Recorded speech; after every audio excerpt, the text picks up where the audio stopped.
Yo, what is good, guys? It is V's from V's Crazy Family. What is going on, everybody? Today I am back with a story time.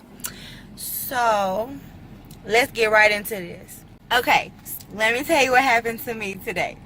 I go to my dentist's office to go drop off a piece of paper. I got there like really close to 2 o'clock. It was like it was like 1:50.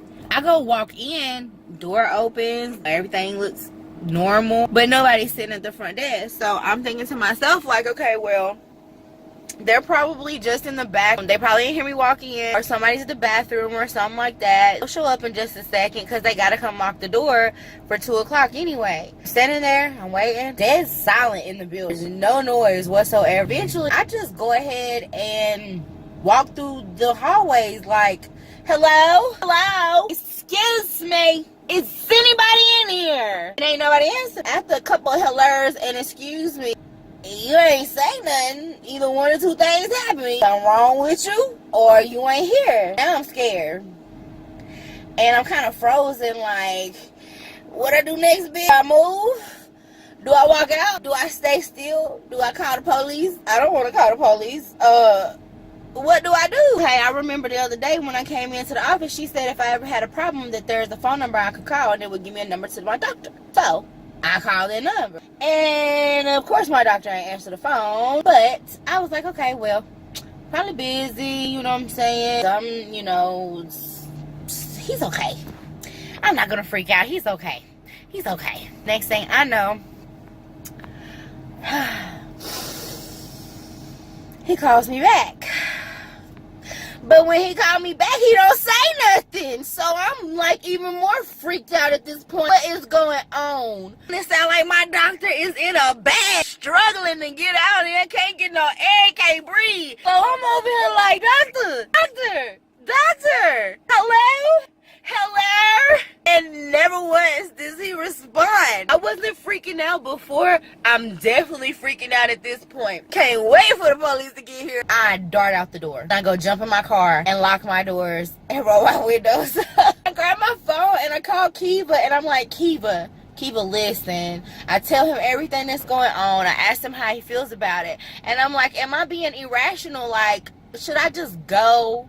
But then if I go and this man's office is left open like this, something could happen to his stuff. Like, I feel obligated to make sure that, like, I don't walk away from this irresponsibly. I'm like, at the same time, though, I don't like calling the police. Like, I don't care what anybody says. Like, I've heard people say before, if you ain't done nothing wrong, you ain't got no reason to be nervous around the police. No. You don't never know if you done got a traffic ticket somewhere and didn't know about it because they have these camera things out here. Well, I don't know if you have cameras out on the street where you live, but where I live, cameras are very common, and so are the cars with the cameras on them and the flash, that if you drive past it too fast, they're gonna mail you a ticket. But there's a couple of times where they mail the tickets to the wrong address. And stuff like that is in the back of my mind whenever I'm around police. Like, have I done any risky driving lately? Is there any possibilities of me having tickets? Do I have any warrants? You never know. I'm not saying I go out here doing stuff wrong or whatever. I don't. I try to be a good person. But do I ever mess up? Yeah. And sometimes, I get scared of, like, well, what if the police run up on me and then run my name and something pops up that I had no idea was even there? Well, there goes my cute ass to jail, and I don't want to go to jail. I'm too cute for jail. What do you mean? Like, I'm too cute.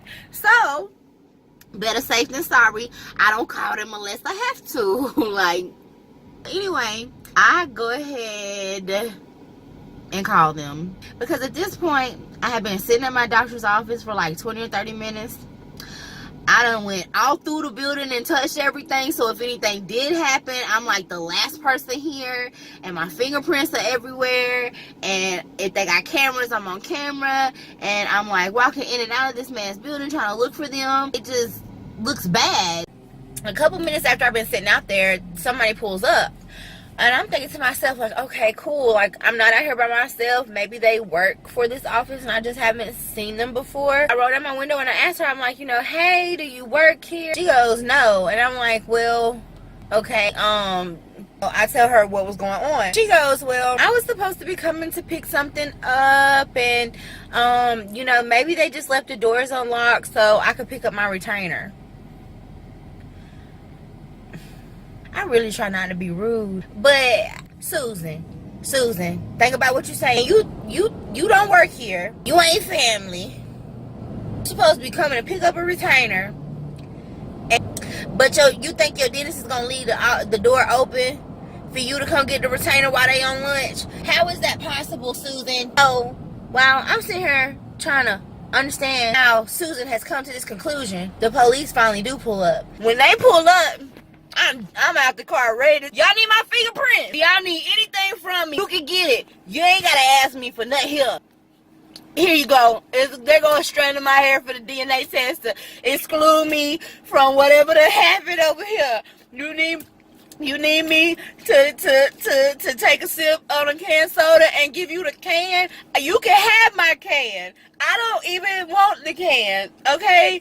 Just make sure that my doctor is okay, okay? Okay. And I don't want to go to jail. So, police officer walks into my dentist's office, and he act like he's scared to walk in. I done been through the whole building by myself looking for my doctor. And the police officer get there, he don't even want to walk past the door. He walk in the door in the lobby and just peer his head around a couple places looking to see if he see anything. I already did that.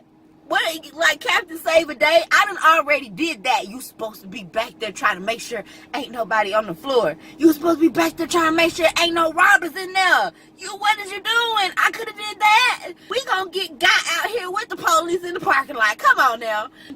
When he walks back out the door, he's like, okay, well, we gonna have another officer come out here to help clear the building. Everything's gonna be fine. I've been sitting here for a while, so I get to go now, whatever. At least I hope I get to go.